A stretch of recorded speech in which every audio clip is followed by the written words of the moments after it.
وزیر صاحب آپ اس پہ کیا کمنٹ کرنا چاہیں گے؟ جس طرح سے ہم دیکھ رہے ہیں جو بچوں کی جو پرسنل گروتھ ہے، کریکٹر بلڈنگ جسے کہہ لیں ہم، تو وہ کہیں نہ کہیں بہت زیادہ افیکٹ ہوتی ہے۔ دیکھیے جو بھی انہوں نے کہا اس میں کون سا باشعور آدمی جو ہے، ایون جو استعمال بھی کر رہے ہیں، جو اس ایڈکشن کا شکار ہیں، ان کو بھی ان میں سے بھی بیشتر سے آپ بات کریں تو ان کو یہ ریئلائزیشن جو ہے وہ ضرور ہوگی۔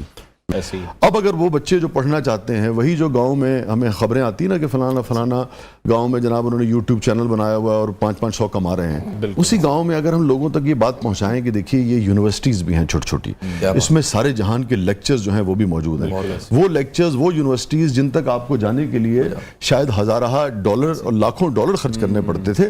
پوری طرح سے نہ بھی صحیح مگر 50% اس کا آپ یہ سیکھ سکتے ہیں۔ اگر آپ سیکھیں تو آپ کی زندگیوں میں بنیادی اور جوہری تبدیلی واقعہ ہو سکتی ہے، آپ کے خاندانوں میں جوہری تبدیلیاں واقع ہو سکتی ہے۔ تو ایک طرف تو یہ ہے جیسے شاہ صاحب نے کہا، بالکل درست فرمایا، کوئی بھی اس ایک بات سے بھی ان کے اختلاف نہیں کر سکتا۔ ایک طرف تو یہ ہے کہ اس کی برائی ہم سامنے لائیں کہ دیکھیے یہ برائی ہے، جیسے اس دن بھی ہم نے بات کی تھی کہ تلوار ہے نا، تو ہم بتائیں کہ جو نیگیٹو آدمی ہے اس سے حفاظت کے لیے تلوار چاہیے، مگر اس کا یہ مطلب نہیں ہے کہ آپ کے گھر کے بچوں کو دے دیں کہ ذرا بیٹا آپس میں پلے کر کے دکھاؤ نا کہ تلوار کیسے کام کرے گی جنگ میں، تو وہ لازم بات ہے ایک دوسرے کی گردن ہی کاٹیں گے۔ دوسری طرف ہم اس کا جو پازیٹیو استعمال ہے وہ بھی بچوں کو مستقل بتائیں کہ بیٹا اپنے وقت کا اپنے آپ اپنے اوپر صبر اور ضبط کرنا سیکھیں اور اس میں سے اچھی چیز کھوجیں۔ ایک دوسرے میں آخر میں سے بھی 1 منٹ میں آپ سے بات کروں گا کہ رمضان کا مہینہ ہے نا، آپ دیکھیں اعتکاف کی اہمیت کو، اعتکاف کے فلسفے کو ہمیں لوگوں کو سمجھانے کی ضرورت ہے۔ وہ آپ کو ایک تنہائی کی طرف لے کے جاتا ہے، آپ ساری دنیا سے کٹ جاتے ہیں مگر اس میں کیا کرتے ہیں؟ آپ عبادت کرتے ہیں، اور جیسا کہ شاہ صاحب نے کہا کہ آپ غور و فکر کرتے ہیں، بالکل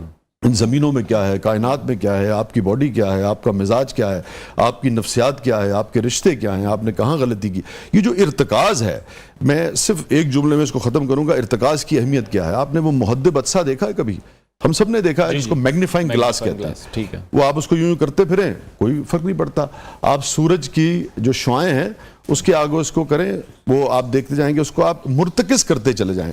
اس کو آپ ایک نیوکلیس پر لے کے چلتے چلے جائیں، اس کو آپ ایک پوائنٹ پہ فوکس کرتے چلے جائیں، دا مومنٹ وہ تمام تر شعائیں اپنی اکٹھے ہو کے ارتکاز کی حالت میں آئیں گی، ایک دم سے نیچے آگ جل اٹھتی ہے، ایک میجک پیدا ہوتا ہے۔ تو یہ جو تنہائی ہے، یہ جو ٹھہراؤ ہے، یہ جو چھوٹے چھوٹے ڈوپامین سے گریز ہے، اور یہ جو اٹینشن سپین کو بڑھانا ہے کسی ایک چیز پہ، یہ میجک پیدا کرتا ہے فرد کی زندگی میں بھی، قوموں کی زندگی